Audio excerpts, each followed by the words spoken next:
Now at 6, we have the latest on the Rowena Fire near the Dalles. This is video our crews took of the flames early this morning just east of Rowena. Thank you for joining us. I'm China Green. Our top story this morning continues to be the Rowena Fire, which quickly spread to more than 2,500 acres after starting up just before 1:30 yesterday afternoon. Here's a better look at where the fire is located. I-84 is back open, but it was shut down between Hood River and the Dalles throughout much of Wednesday evening as the fire spread alongside the interstate. We have team coverage with our Thomas Schultz out live just west of the Dalles and meteorologist Rod Hill tracking the latest weather conditions. Let's first go to Thomas in the field. Hey, good morning, China. And we are just west of the Dalles now. We were showing you the fire about half of an hour ago. We've come further west. We passed a fire truck who seems to be monitoring that and checking the line to make sure it doesn't go any further, inching toward the Dalles. And there's a big reason for the spot that they picked, about a quarter, maybe a tenth of a mile back westward. This is a mobile home park just outside of the Dalles, just west of the Dalles. And you can see, look, we were looking at the evacuation lines and where this mobile park sits. It's really on the edge. It's unclear from the eye if they are in level 3 go now or if they are not. But some people have not seemed to evacuate just yet. We want to pan left here to this one mobile home that we're seeing, and you can see in the window there's still some cats just sitting inside of that home. We've seen a cat outside as well. No sign of anybody here, but still a lot of cars obviously around the area. And in this area, it's completely unscathed so far. Once again, the firefighters are monitoring it just a little bit further west.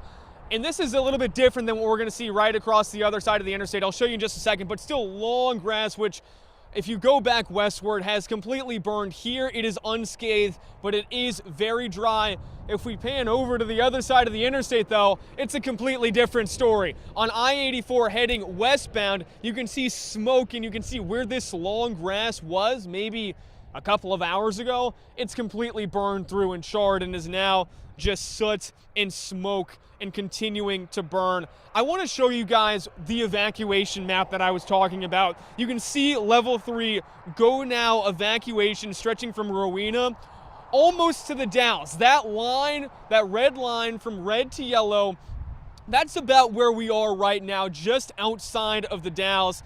Right now, Dalles residents are in level 2 B set evacuation orders. And currently more than 2,000 homes are under evacuation orders. I want to show you a little bit of what we saw earlier this morning. This was around 4:30 this morning as we were driving out here toward the fire. The whole hillside right above I-84 just completely engulfed in fire just east of Rowena. Lots of heavy smoke, heavy gust of wind all morning long out there. We know that 20 homes so far have burned in this fire, and in the latest update from the state, it's still 0% contained and has now burned 2,500 acres. That's according to the latest state update. It is important to note, though, that update was at 8:18 last night, so we're looking for more current information and continuing to monitor that. Wasco County Sheriff's Office says they'll have more information for us soon. Of course, high winds have been a factor all of yesterday, all of this morning as well. That led to a mobilization of task forces from across our area. The Wasco County Sheriff's Office is warning citizens again west of the Dalles that they will see firefighters performing something called backburning.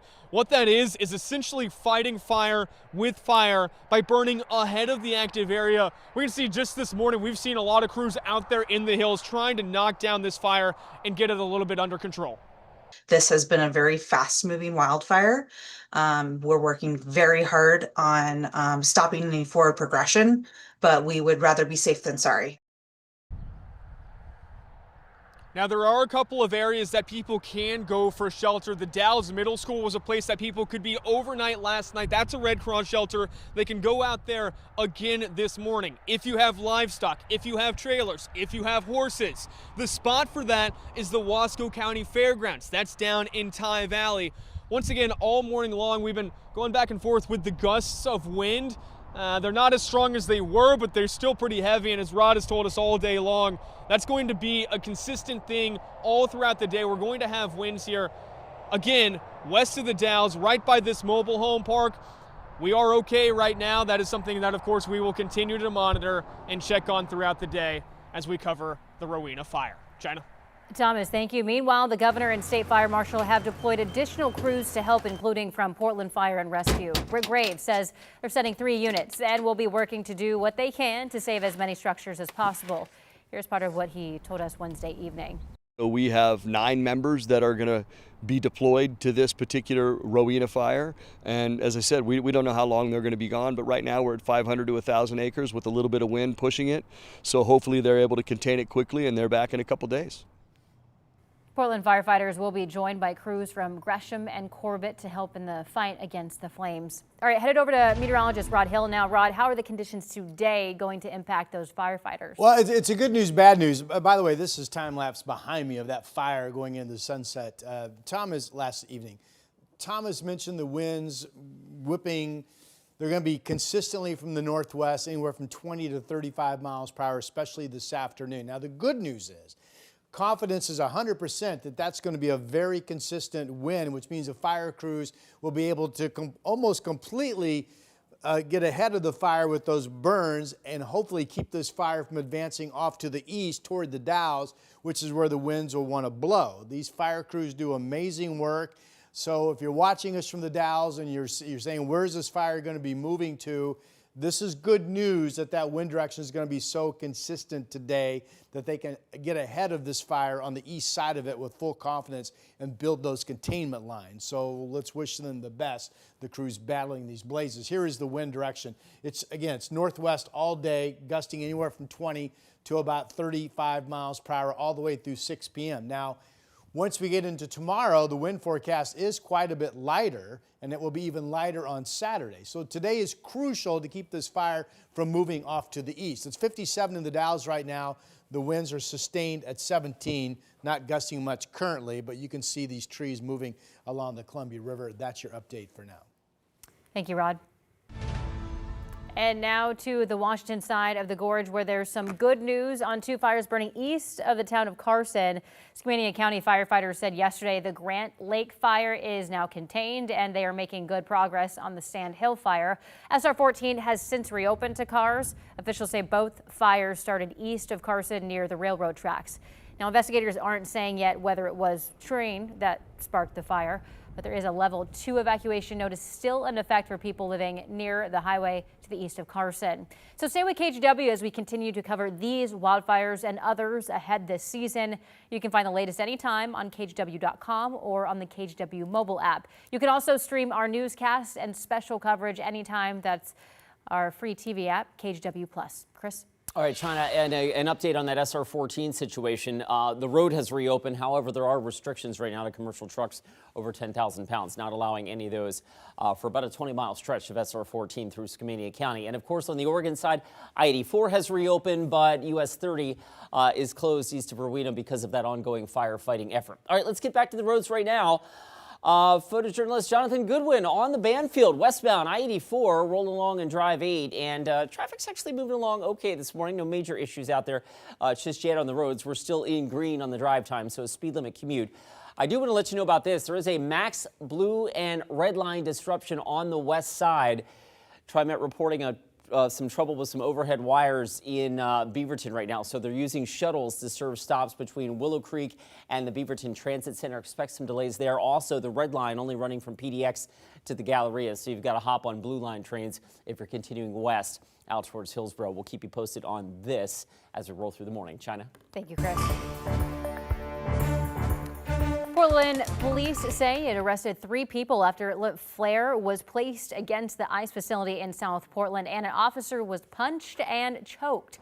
Officers say that they saw one man stacking flammable material against the building just before 10 last night. Then they saw another man place a lit flare on the material and start a fire. While arresting the 2 men, a woman punched one of the officers and tried to choke him. All 3 were arrested, and the officer punched was not seriously hurt. The fire was quickly put out before it caused any serious damage. Now, that is after Portland police said that they had extra resources on hand Wednesday night in South Portland around the ICE facility that's seen ongoing protest. Portland police said it witnessed federal law enforcement deploy munitions, that's the word they're using, as vehicles left the facility. Now, this comes less than 24 hours after agents of some sort pushed protesters back. John Adams has the story.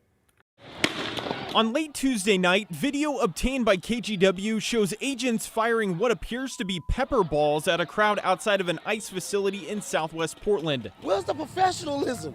Where's the human decency? The protesters have been here for the last few days, voicing their opposition to recent federal immigration raids and deportations. But the situation escalated during the evening hours on Tuesday, leading to the confrontation. They were shooting the heck out of everybody very indiscriminately with pepper balls. In fact, there was even just a guy, driving home for the night who got lit up in his truck with it. Agents can be seen pushing the crowds away from the facility with the help of an armored vehicle. I literally got hit with flak from just being on the outskirts. I was nowhere near the initial situation, and it was like, wow. It was like, wow, how can you be that careless and that heartless? This man says the situation started after protesters used debris to block the driveway into the facility. I seen the Mesa woman stand on this wall right here. The cop literally stand from the angle and just shot her in the face with mace. A Portland police spokesperson did say they responded to the area after midnight to de-escalate the crowd, but did not use force and made no arrests. By Wednesday morning, only around a dozen protesters remained, but they told us they anticipate to grow once again as the day goes on. They're absolutely not following the law, it's just absolutely immoral, everything that they're doing. We're still continuing to show up, and I anticipate there's going to be more people tonight, too. John Adams, KGW News. In sports news, the U.S. Open begins Thursday at the Oakmont Country Club just outside of Pittsburgh. Bryson DeChambeau is looking to defend his title. The Open runs from today to Sunday. You can watch NBC's live coverage right now on the USA Network. KGW will air the Open tomorrow starting at 10 o'clock.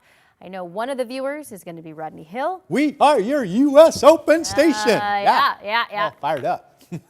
Let's start off with some beautiful cameras this morning. We are all dry, and let's talk about the Willamette Valley forecast in particular. Here's the Chehalem tasting room camera. Out in Sherwood, there's a little haze laying down, but overall it's a beautiful morning. We are dry, as I mentioned, across the area. 47 is the number there. We have Mr. Spider on the camera lens there this morning, trying to make his or her way to the top of the lens. Making a little bit of progress there. 52 is the temperature out of PDX. Northwest winds at 6 miles per hour. Good morning, Gresham. 48 for you. 47 out in Sherwood and Tigert and Westland. Wilsonville, good morning, 49. Kaiser's at 47. Out in Dallas, it's 44. Good morning to you. Here's the weather map. It's kind of a partly sunny to mostly sunny day, generally speaking. We are not at this hour picking up any marine push. It's 60 in Tillamook this afternoon. These are 5 p.m. temperature projections. 70s from Portland down to Eugene, so staying in that comfortable zone, which is where we were yesterday. And then you've got some numbers nearing 80 to reaching it. This shows Pendleton at 82 at 5 o'clock. Here's the 7-day forecast. So I think the big headline initially for the Rose City is no warmer than 80. I've got a 78 on Father's Day, but these are the days, Sunday, Monday, where we might get up to 80 degrees, but generally it's pretty comfortable. Look for a solid marine push tomorrow morning of low clouds. And then as we go into next week, there's a little system that may or may not hold together to bring us some manageable rainfall. Tuesday developing in the PM hours into Wednesday morning of next week. Father's Day right now, mostly sunny.